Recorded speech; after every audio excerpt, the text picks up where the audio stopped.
আজকে আমরা পড়ব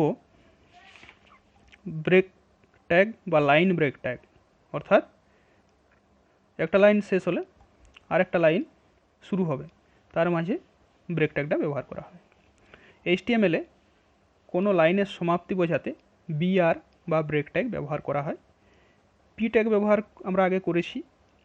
পি ট্যাগ ব্যবহার করে কি দেখেছি যে দুটো লাইনের মধ্যে যদি পি ট্যাগ ব্যবহার করলে দুটো লাইনের মধ্যে অনেক ফাঁক থাকে। হ্যাঁ, যদি আমরা একাধিক লাইন পি ট্যাগ দিয়ে লিখি তাহলে পরের লাইনে যাবে ঠিকই, কিন্তু দুটো লাইনের মধ্যে অনেক ফাঁক থেকে যাবে, বেশি দূরত্ব থেকে যাবে। তাই এইচটিএমএলে এই দুটো লাইনের মধ্যে ফাঁকা স্থানটি কমাতে ব্রেক ট্যাগ বা বিআর ট্যাগটা ব্যবহার করা হয়। ঠিক আছে, তাহলে আমরা উদাহরণ কয়েকটা দেখব। পি ট্যাগ দিয়েও আমরা উদাহরণটা রান করাবো, মানে প্রোগ্রামটা লিখবো, লিখে রান করাবো। আর বিআর ট্যাগ দিয়েও আমরা উদাহরণটা, এক্সাম্পলটা বা প্রোগ্রামটা লিখব এবং সেটাকে রান করাবো, দেখব দুটার মধ্যে পার্থক্য আসছে কি না আদৌ। তাহলে আমাদের পরিষ্কার হয়ে যাবে যে বিআর ট্যাগটার কী কাজ আর পি ট্যাগটার কী কাজ, দুটোর মধ্যে পার্থক্য। ঠিক আছে, আমার আগে লেখাই আছে, প্রোগ্রামগুলো ওপেন করলাম, পেজ ব্রেক নোটপ্যাডের সাহায্যে ওপেন করলাম, ওপেন উইথ নোটপ্যাড। এইভাবে তোমরা লিখবে প্রোগ্রামটা। এইচটিএমএল আছে, হেড পেজ ব্রেক, তারপরে পি অ্যালাইন লেফটের দিকে ঘেঁষে থাকবে নিউ লাইট, পি শুরু পি শেষ হয়েছে। তারপরে লাইনে থাকবে 10B/2 রামানাথ মজুমদার স্ট্রিট, তারপরে কলকাতা 7,00,000। এই তিনটা লাইন পরপর থাকবে লেফটের দিকে ঘেঁষে, প্রত্যেকটাই পি শুরু হয়েছে, পি ব্যবহার হয়েছে, শেষ হয়েছে।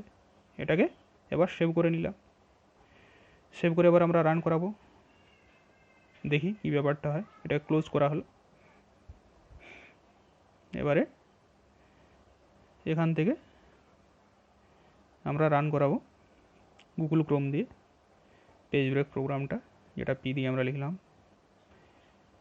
তাহলে গুগল ক্রোম দিয়ে রান করালাম, দেখা যাক কীরকম আউটপুটটা আসছে ওয়েবসাইটে। দেখো তিনটা লাইনের মধ্যে কত ফাঁক, অনেক ফাঁক আছে। পি ব্যবহার করার ফলে এতটা দূরত্ব দুটো লাইনের মধ্যে থাকছে। এবার এটা ক্লোজ করলাম। এবার আমরা বিআর ট্যাগ ব্যবহার করে দেখব বা লাইন ব্রেক ট্যাগ ব্যবহার করে দেখব। তাহলে প্রোগ্রামটা লেখাই আছে, আমরা ওপেন করব নোটপ্যাডের সাহায্যে, ওপেন উইথ নোটপ্যাড। ওকে, এইটা হচ্ছে প্রোগ্রামটা। তাহলে হেড, এই যে অ্যালাইন লেফটের দিকে থাকবে, তারপরে এই যে নিউ লাইট, তিনটে লাইন নিউ লাইট, এরপরে বিআর হয়েছে। তারপরের line 10/2B Ramanath Majumdar street, তারপরেও দেখো বিআর ব্রেক ট্যাগটা ব্যবহার হয়েছে। তারপরে লাইন হবে কলকাতা 7,00,009, তারপরেও দেখো ব্রেক ট্যাগটা ব্যবহার হয়েছে। আচ্ছা, পি ট্যাগ একবার প্রথমে ব্যবহার হয়েছে আর লাস্টে ব্যবহার হয়েছে, দেখছো তিনটা লাইনে পি ট্যাগ প্রথমে আর লাস্টে।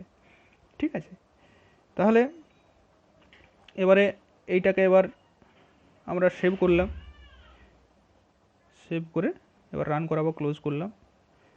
তাহলে এখান থেকে রান করাবো প্রোগ্রামটাকে, যেখানে আমি সেভ করেছি line break. Open with Google Chrome দিয়ে আমরা রান করাবো, ব্রাউজার দিয়ে। দেখা যাক, দেখো নিউ লাইট, দেখো তিনটে লাইনের মধ্যে একদম কিন্তু ফাঁক নেই, যেটা পি ট্যাগ ব্যবহার করে অনেকটা দূরত্ব ছিল দুটো লাইনের মধ্যে, এটাতে কিন্তু নেই। অর্থাৎ ব্রেক ট্যাগে দুটো লাইনের মধ্যে দূরত্ব একদম কমানো যায়। বোঝা গেল? ওকে, তাহলে এটা ক্লোজ করলাম। এবারে আমরা দেখব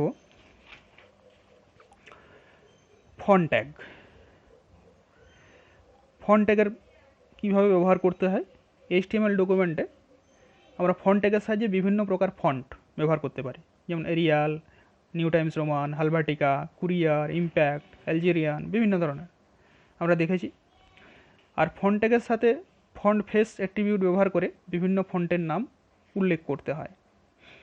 তাহলে এই ফন্ট ট্যাগের সাথে কি অ্যাট্রিবিউট ব্যবহার করতে হয়? Font face. তার মানে টোটাল হলো ফন্ট ফেস, ফন্ট হচ্ছে ট্যাগ, তার অ্যাট্রিবিউট ফেস। এছাড়াও এর ভিতরে আরও একটা অ্যাট্রিবিউট থাকে, সেটা হচ্ছে সাইজ। কীভাবে লিখতে হয় সেটা আমরা দেখে নেব। তাহলে আমি ওপেন করলাম, আমার এটা লেখাই আছে, ফন্ট নোটপ্যাডের সাহায্যে খুললাম, দেখো কীভাবে প্রোগ্রামটা লেখা আছে। ফন্ট ফেস, এটা একটু বড় করে নিই, হ্যাঁ ঠিক আছে। দেখো এই যে ফন্ট ফেস হালভাটিকার ফন্ট দেখাবে, সাইজ 1 মানে ছোট সব থেকে, এই লেখাটাকে দেখাবে, it is black 8 point size, এটা 1 মানে 8 পয়েন্ট সাইজ। তারপরে ব্রেক, পরের লাইনে যাবে, কি ফন্ট দেখাবে, হালভাটিকা ব্ল্যাক ফন্ট, সাইজ 2 মানে আরেকটু বড়, মানে এটা হচ্ছে সাইজ 2 মানে হচ্ছে 10 পয়েন্ট, এই লেখাটাকে দেখাবে হালভাটিকাতে এবং সাইজ 2তে। কাবেল বিকেবিটি, এই লেখাটাকে ওই ফন্টে দেখাবে এবং সাইজ 3 মানে আরেকটু বড়। কুরিয়ার, এটাকে কুরিয়ার ফন্টে দেখাবে, সাইজ 4 মানে এই যে 14 পয়েন্ট সাইজে দেখাবে। ইম্প্যাক্ট, এই লেখাটাকে ইম্প্যাক্টটা দেখাবে, ঠিক আছে, সাইজ 5-এ। এটাকে সাইজ 6-এ দেখাবে গ্রামন্ডে, এটাকে আলজেরিয়ান সাইজ 7 সব থেকে বড় ফন্টে দেখাবে, মানে 36 পয়েন্ট। হ্যাঁ, তাহলে এবারে প্রোগ্রামটাকে আমরা সেভ করব, দিয়ে রান করাবো, সেভ করলাম, ঠিক আছে। এবারে ক্লোজ করে আমরা প্রোগ্রামটাকে রান করাবো, দেখা যাক ফন্টগুলো এবং সাইজগুলো ঠিকঠাক আসছে কি না। তাহলে HTML খুললাম, খুলে ফন্ট যেখানে আমি প্রোগ্রামটা সেভ করেছি সেটাকে ব্রাউজারের সাহায্যে, ক্রোম ব্রাউজারের সাহায্যে রান করাবো, open with Google Chrome browser, ঠিক আছে। তাহলে গুগল ক্রোম ব্রাউজারের সাহায্যে রান হয়ে গেল। দেখো সব থেকে যেটা এই যে হালভাটিকা 1 সাইজ 8 পয়েন্ট, তারপরে আস্তে আস্তে আস্তে আস্তে আস্তে আস্তে বড়ো হয়ে আসছে, এবং ফন্টগুলো যেরকম ফন্ট, এটা গ্রামন্ড সাইজ, এটা আলজেরিয়ান সাইজ সব থেকে বড়ো 36 পয়েন্ট, ঠিক আছে। যেরকম ফন্ট যেরকম সাইজ আমরা অ্যাট্রিবিউট উল্লেখ করেছিলাম সেগুলো দেখাচ্ছে। আচ্ছা, তাহলে এই হচ্ছে ফন্টের ব্যবহার, ফন্ট ফেসের ব্যবহার। ফন্ট ফেসে আমরা নোটপ্যাডে একবার খুলে দেখে নেব আরেকটা কিছু গুরুত্বপূর্ণ জিনিস, সেটা হচ্ছে যে ফন্ট ফেস আছে, এখানে সাইজ অ্যাট্রিবিউটের সাহায্যে 1 থেকে 7 পর্যন্ত বিভিন্ন আকারের ফন্ট দেখানো হয়েছে। দেখো 1 থেকে 7 পর্যন্ত, 1 হচ্ছে 8 পয়েন্ট, এগুলো আগে থেকে করা আছে, 1 থেকে 8 পয়েন্ট হবে, 2টা মানে 10 পয়েন্ট, 3টা মানে 12 পয়েন্ট, 6টা মানে 24 পয়েন্ট, 7টা মানে 36 পয়েন্ট, ঠিক আছে, সাইজগুলো উল্লেখ করা আছে, ঠিক আছে। তাহলে সাইজ অ্যাট্রিবিউট ব্যবহার করে ওয়েব পেজে বিভিন্ন আকৃতির ফন্ট আমরা ব্যবহার করছি। এখানে দুটো অ্যাট্রিবিউট, ফন্টের ফেস আর সাইজ।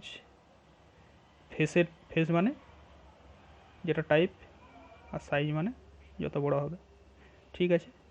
তাহলে এটাকে ক্লোজ করলাম। তোমরা এগুলো বাড়িতে প্র্যাকটিস করবে ঠিকঠাক, ঠিক আছে, খুবই সোজা, ট্যাগগুলো মনে রাখলেই হবে। ওকে।